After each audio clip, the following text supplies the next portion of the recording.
ეს იყო 20 წლის უკან 1992 წელი 20 აპრილი დავიწყე მუშაობა ამერიკის საელჩოში.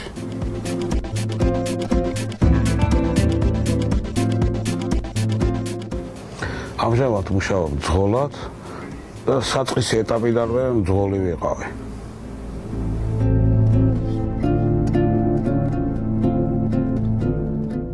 იქიდან გამომდინარე რომ ამდენი წელი მუშაობ 20 წელი რაც საელჩოში მუშაობ მე ყველაფერი მაკმაყოფილებს არანაირი პრობლემა არასოდეს არ მქონია და ყველაფერი ნორმალურად მიმდინარეობს ჩემი აზრით.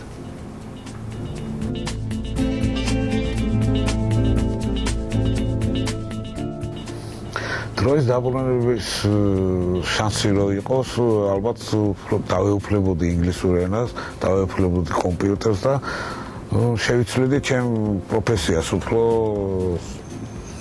მაღალი თანამდებობისკენ.